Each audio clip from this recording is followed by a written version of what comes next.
Bonjour mes amis, bienvenue à cette émission Appel de l'aurore.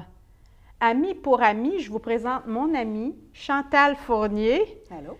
Chantal, au hasard d'une conversation, j'ai appris que tu étais interpellée par une sainte en particulier, Sainte Philomène. Tu l'as pris, tu as un lien particulier avec elle. C'est une sainte que je connaissais peu, pour tout dire, mais que j'aimerais présenter et faire connaître aujourd'hui avec toi, par tout ce que tu en sais. Sainte Philomène, Chantal, c'est qui dans ta vie? Pourquoi elle?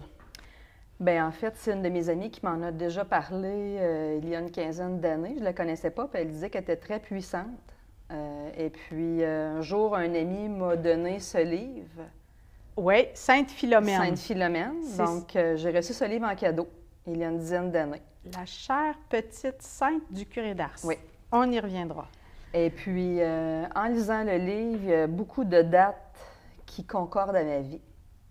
C'était évident. Donc, je me suis mis un peu d'amitié, on peut dire, avec Sainte Philomène. J'y pensais de plus en plus. Puis, donc, c'est ça. Donc, je me suis mis à la prier. Et puis, c'est comme ça que je me suis intéressée de plus en plus à elle. C'est curieux, Chantal, parce que Sainte Philomène, elle a vécu dans les années 300, si je ne me trompe pas. Hein? C'est ce que tu as appris dans ce livre-là. Comment est-ce qu'on peut connaître encore aujourd'hui une sainte, une personne qui a vécu dans les années 300? Parce qu'il y a eu beaucoup, beaucoup de martyrs dans les années 300 de chrétiens. C'était pas une religion acceptée. Il y avait beaucoup de martyrs à ce moment-là. Pourquoi elle s'est fait connaître? Et comment, surtout? Bien, elle serait décédée dans les années, justement, 300. En 1802, on a découvert ses restes dans les catacombes de Rome à Priscille. C'est les plus vieilles catacombes à Rome. Et à ce moment-là, il a commencé à avoir beaucoup de miracles. Et puis, elle a été... il y a 3 personnes à qui elle s'est manifestée. 3 personnes qui priaient, là, qui commençaient à prier Sainte Philomène. Elle s'est manifestée à 3 personnes. Elle a raconté son histoire personnelle de sa vie quand elle était jeune, justement, quand elle est décédée, à 3 personnes différentes qui ne se connaissaient pas du tout. Donc, c'est les mêmes versions, les 3 mêmes versions. Donc, on en a conclu que c'était la vérité, et dont une sœur supérieure à ce moment-là, qui avait eu la révélation de Sainte Philomène et son histoire. Donc... Écoute, Chantal, on trouve des restes dans des catacombes. Oui. Bon, catacombes. Comment peut-on savoir que ce sont les restes d'une martyre? Bon, c'est ça. C'est que, bien, si on commence avec l'histoire de Philomène, oui, on va peut-être d'accord. comprendre la suite. D'accord. Donc, l'histoire, c'est qu'en fait, elle avait à peu près 13 ans. Ses parents n'étaient pas croyants. Ils ne croyaient pas au christianisme. C'était des Grecs. Ils vivaient en Grèce. C'était un prince. Et puis, ils ont rencontré un chrétien qui les a convertis. Et puis, ils se sont mis à prier. Puis, la mère n'était pas capable de tomber enceinte. Donc, un an après, elle est devenue enceinte. Elle a accouché le 10 janvier, la fête de Philomène. Et puis là, elle l'appelait Philomène, qui veut dire fille de lumière. Ah bon? Et puis, à ce moment-là, c'est ça. Donc, ils l'aimaient beaucoup parce que c'était leur fille unique. Et puis, à un moment donné, il y a eu la guerre entre Rome et la Grèce. Et à Rome, c'était l'empereur Dioclétien qui était l'empereur à ce moment-là. Alors, lui, il a dit au père de Philomène, il n'y a pas de problème pour avoir la paix, donne-moi ta fille, je vais marier ta fille, et puis ça va être la paix entre nous. Donc, le père de Philomène voulait avoir la paix. Ils sont allés à Rome voir l'empereur. Et puis, Philomène ne voulait pas du tout. Elle s'était même fait un vœu de chasteté à l'âge de 11 ans. Elle voulait vraiment donner sa vie au Christ. Elle était déjà beaucoup... Pieuse. Oui, c'est ça. Puis elle était aussi d'une naissance un peu particulière, alors elle était portée vers le Christ déjà. Exact. Puis à quel moment elle a fait ça, cette espèce de vœu de chasteté? À 11 ans. C'est ça. Et puis là, l'empereur voulait la marier, elle ne voulait pas. Et là, son père a essayé de la faire changer d'idée, elle ne voulait pas du tout. Donc finalement... Elle avait quel âge à ce moment-là? 13 ans? Oui. C'est jeune? Oui, à ce moment-là, je pense que l'âge n'était pas non, c'est ça. important. Mais c'était là, c'était le moment où lui, il voulait la prendre. C'est ça. Alors là, vu qu'elle ne voulait pas, il l'a fait emprisonner pendant 40 jours, enchaîné. Et puis, le 37e jour, Marie lui a apparu dans la cellule avec Jésus. Puis il a dit, ma fille, il te reste encore 3 jours, il reste encore 3 jours dans la cellule, tes souffrances ne sont pas terminées, mais Marie lui a dit, tu as déjà ton ange gardien qui t'aide, je vais t'envoyer l'ange Gabriel pour t'aider. Alors, après 40 jours, l'empereur lui a demandé si elle avait changé d'idée, et non. Donc, il l'a fait fouetter, presque à mort. Il a dit, t'aimes Jésus? Ben on va te fouetter comme lui. Belle. C'est ça. Oui. Fait qu'ils l'ont fouetté presque à mort. Là. Son corps n'était qu'une plaie, qu'elle dit. Là. Retourne dans sa cellule et pendant la nuit, il y a 2 anges justement qui lui ont apparu. Puis elle a comme senti un baume sur ses plaies. Le lendemain, elle était complètement guérie. Oh! Donc, quand elle est sortie de la cellule, elle a vu de la guérison. Il y a des gens qui se sont mis à croire aussi au Christ. Elle a fait des conversions. Dioclétien, choqué, elle dit vous allez la transpercer de flèches. Alors, ils ont lancé des flèches. Encore là, très meurtrie par les flèches. Retourne dans la cellule. Elle se fait guérir encore durant la nuit. Le lendemain, encore aucune trace de plaie. Aucune trace de plaie était guérie. Là, Dioclétien il a dit vous allez lui lancer des flèches de feu. Alors, les flèches de feu passaient à côté, même il y en avait qui retournaient vers les soldats. Il y en a 6 qui sont décédés. Oh là là! Oui. Ah, puis avant tout ça, excusez, après la première guérison, il a dit mettez-lui un ancre à son cou, jetez-le dans la mer, dans le Tibre à ce moment-là. Et puis, parce qu'il pensait que c'était une sorcière. Ah oui, d'accord, c'est ça. Puis, lui, il croyait au roi Jupiter. Ah bon? Fait qu'il disait que ça doit être Jupiter qui l'a guéri. Donc, ils l'ont jeté en bas de la falaise. Les anges ont coupé les chaînes et elle est descendue en bas. Puis elle dit qu'il n'y a aucune goutte d'eau qui ont mouillé sa robe. Donc, c'est ça. Bon, alors à la fin, il n'y a plus rien qui fonctionnait. Puis de plus en plus, là, les gens se convertissaient au christianisme.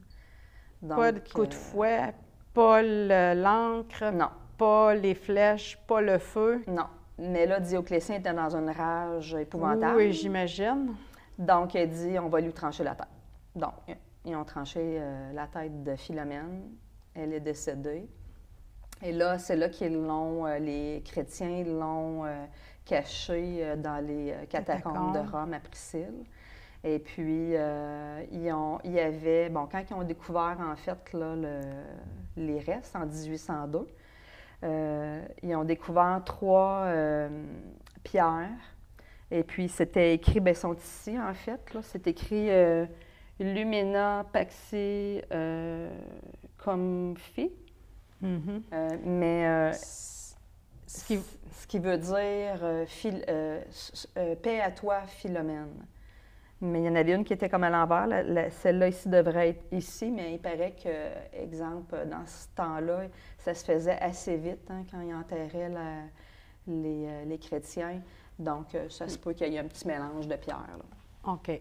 Donc, ils ont découvert son tombeau. Son tombeau en 1802. Le 25 mai, ils ont ouvert le tombeau. Par hasard, hein? Ils faisaient il y avait des archéologues. Archéologiques. Oui, c'est ça. Donc, ils ont ouvert le tombeau. Il y avait des restes d'os, de la cendre et une petite fiole de sang séché. Ça aurait été laissé là par les gens qui croyaient déjà à sa mort un peu particulière. Oui, c'est ça. OK. C'est ça. Et puis, il y avait 5 emblèmes aussi de dessinés sur le tombeau à l'extérieur. Il y avait une ancre, là, je ne me souviens pas de tout. Il y avait une ancre, les 2 flèches, une flèche par en haut, une flèche par en bas. Ça, c'est la signification aussi un peu du genre de mort. Genre de mort. Il y avait une lance, un lys pour la pureté. Oui, puis il y avait le diadème, là, une feuille de laurier, c'est ça, non? Non, c'était la feuille de palme. De palme. Oui, c'est ça. Et puis le lys qui faisait dire qu'elle était vierge. C'est ça. Puis une autre information importante, c'était rare qu'on écrivait le nom de la personne à l'extérieur. Ça, c'était assez important. C'était particulier. Là. Oui, c'est ça. Peut-être parce que c'était une haute noble. Oui, mais en fait, on avait tenté de la tuer plusieurs fois. OK. Donc, c'était pas comme juste une fois, là. Donc, les gens croyaient vraiment que c'était une sainte. Déjà, à ce moment-là, il y avait un culte qui lui était... Oui, sûrement. Destiné. C'est ça. Donc, ils ont fait l'analyse du sang à ce moment-là, les médecins. C'est vraiment du sang séché. Alors, ils ont pris tous les restes, ils ont mis ça dans un petit coffret de bois scellé à clé dans les sous-sols de Rome. 3 ans après, un prêtre et son évêque qui étaient de passage à Rome. Et puis, le prêtre avait dans l'idée de retourner dans son village avec des reliques d'une sainte. Ah bon? Il y avait ça pour son église? Oui, exactement. Donc, ils ont eu la permission d'aller visiter le sous-sol de Rome où est-ce qu'il y a certaines reliques. Et quand il est arrivé en face du coffret de bois, il a senti en lui quelque chose de spécial. Et puis là, il a dit, c'est ces reliques-là que je veux. Et puis là, il y a eu tout un débat. Rome ne voulait pas, je ne sais pas pourquoi. Ils n'ont pas voulu. Il y a eu tout un brouhaha, il paraît. Ah oui? Et puis, pendant tout ce brouhaha-là, le prêtre est tombé malade. Très malade, même, qu'il pensait mourir. Puis pendant la nuit, il priait. Et puis là, il a dit à Sainte Philomène, il a dit, « Si tu me permets de repartir avec tes reliques, ça va être toi la sainte de notre église à Mignano, en Italie. Alors, on va exposer tes reliques et puis ça va être toi là, qui va devenir la sainte. » Au moment où est-ce qu'il a fait la promesse, il a été guéri. Plus rien. Incontestable. Aucune souffrance. Alors là, les gens de Rome ont vraiment vu qu'il y avait une guérison. Ils ont permis qu'ils repartent avec les reliques, avec le coffret, vers Mignano. C'était le lieu de son église, oui, exactement. Mignano. Exactement. Donc là, en cours de route, il y a eu des miracles. Ah oui? Parce que là, les gens... Le trajet. Oui, c'est ça. Ça se parlait. Il fallait qu'ils voyagent de nuit. Il n'y avait pas d'électricité aussi dans ce temps-là, évidemment. Puis c'était des carrioles avec des chevaux. Puis il faisait très noir. Donc, ils ont dit à Sainte Philomène, amène-nous donc un petit peu de clarté. Là. Oui, fille de lumière. Exactement. Exactement. Donc, il paraît que les nuages se sont complètement tassés de la Lune et la Lune a éclairé leur chemin de retour. Ça, c'est un miracle. Il y en a eu d'autres. À l'arrivée au village, juste en arrivant au village de Mignano, il y a une tornade qui s'est élevée. Quand même. Et puis, chaque côté du cortège, chariot, il y a toujours des porteurs de lumière. Et puis, c'est des chandelles à ce moment-là. Oui. Et puis, la tornade s'est élevée, est venue vraiment, vraiment proche du village, puis les gens avaient peur. Un des prêtres a dit « Inquiétez-vous pas, ça c'est le mal. » Ah oui, il n'est pas content parce qu'il savait qu'il s'en venait quelqu'un il y avait puissant. des conversions et des guérisons. Et puis là, quand la tornade est arrivée, le vent est monté, il n'y a pas personne qui a été blessé. Ça s'est produit 3 fois. 3 fois quand même? 3 fois. Il n'y a aucune chandelle qui s'est éteinte. On s'entend que c'est une tornade qui approchait. Il n'y a aucune chandelle qui se sont éteintes. Et puis, ils ont entré dans le village. Et puis, ça, c'était le 10 août. Ils sont arrivés justement la journée que Sainte-Philomène serait décédée, le 10 août. D'après les apparitions. Oui. Un vendredi vers 15 heures. Ça ressemble étrangement au Christ, un vendredi, 15 heures. OK. Donc, c'est ça. Une dame a appris l'existence de ces phénomènes. Oui. C'est Pauline Jaricot. On dit que c'est le grand miracle de Mugano. Elle, c'était une jeune femme de 35 ans. Elle était fondatrice de 2-3 choses, là, je me souviens plus. Et puis, du Rosaire vivant. Oui, bon, OK, oui, ça, on associe Sainte-Philomène. Oui, c'est ça. Donc, elle a appris l'existence de Sainte-Philomène, puis elle était dans des souffrances assez extrêmes. Elle avait le cœur malade. Elle était obligée de rester alitée de peur que ses vaisseaux sanguins n'éclatent. Elle était vraiment là... très malade. Oui, elle était mourante. Et puis, elle a fait une neuvaine à Sainte-Philomène. Elle a eu un petit répit. OK. Donc, elle s'est dit, je pourrais peut-être... faire un pèlerinage. Oui. Mais là, les médecins et tout le monde voulaient la décourager. Tu vas mourir. Les médecins ont dit, laissez-la faire de toute façon. Elle est mourante. Elle est mourante. Donc, elle est partie en chariot, cheval, et puis avec un prêtre, un médecin. Oui, c'est ça. Et puis, en cours de route, là, elle a fallu qu'elle s'arrête là, quelques fois parce que... Elle était souffrante. Elle était souffrante. Elle a perdu connaissance. Bon.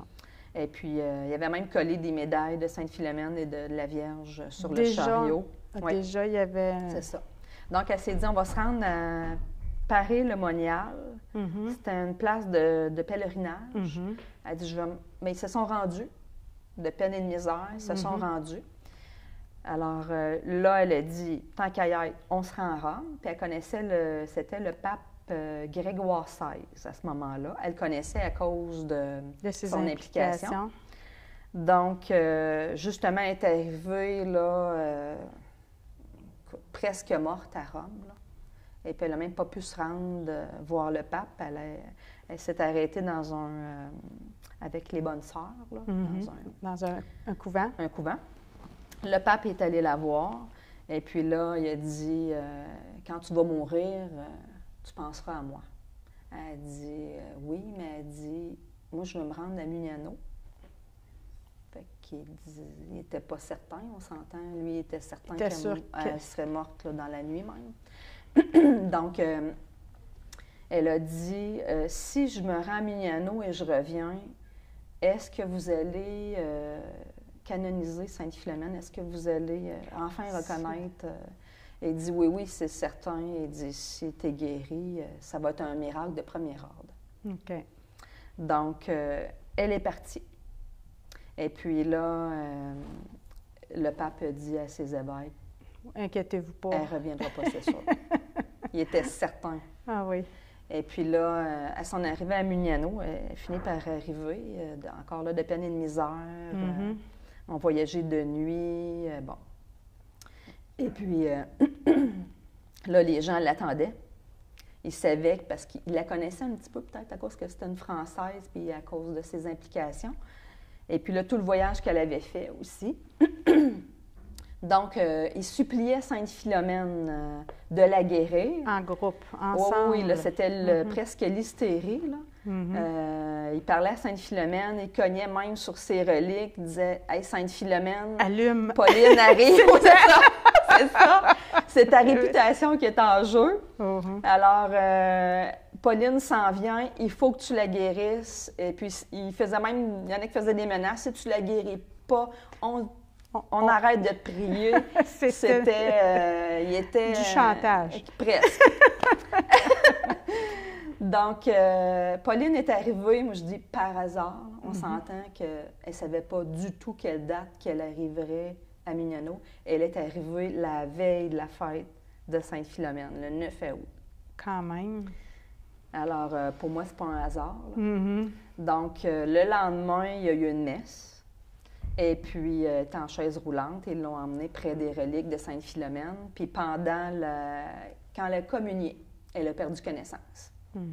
Alors, tout le monde pensait qu'elle était morte. Là. Elle s'est réveillée et puis elle a senti dans son corps une chaleur, un baume, une joie indescriptible dans son corps et dans son âme. Elle pensait qu'elle était au paradis. Et puis, qu'elle était morte et était au paradis. Mais non, elle a réalisé qu'elle était guérie. Vivante et guérie. Oui. Et là, les gens s'en sont aperçus. Mm-hmm. Sonnaient les cloches. Et là, c'était l'euphorie.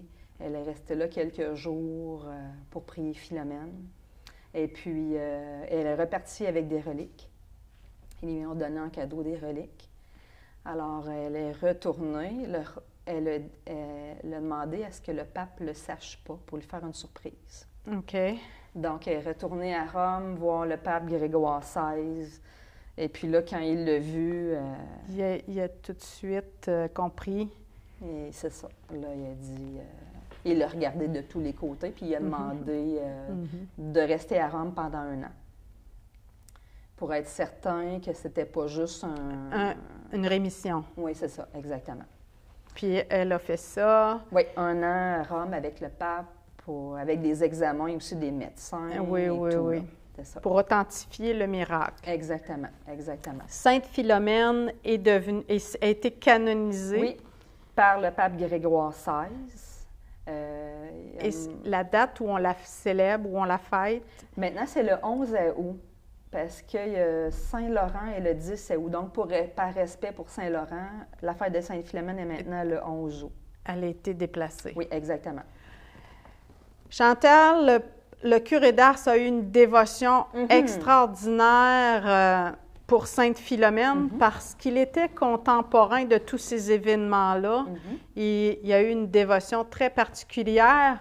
On va passer rapidement parce qu'on a moins de temps. Okay. J'aimerais ça que maintenant tu nous expliques tout ce que tu as apporté, que tu nous partages comment on prie Sainte-Philomène parce que maintenant, elle est priée beaucoup.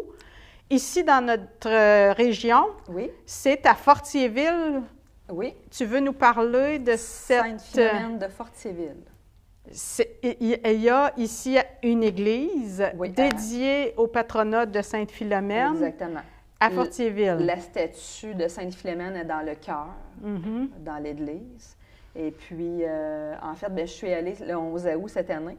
C'était la 20e année qui fête la fête de Sainte-Philomène cette année. C'était la 20e année.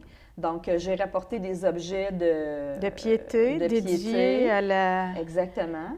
À la dévotion à Sainte-Philomène, dont l'huile, oui. Dont l'huile, en fait, il y a toujours de l'huile qui brûle à Mugnano, en avant des reliques ou de la statue. Et puis, à chaque année, il envoie un petit flacon d'huile à Fortierville. Ah oui? L'huile de Mugnano et après est distribuée dans l'huile à Fortierville. Ah bon? Donc, un petit peu d'huile de Mugnano dans toutes les petites fioles qui est vendue à Fortierville. Ils la bénissent le 10 janvier à chaque année à Fortierville. Le jour de l'anniversaire de naissance. Ou proche de la naissance.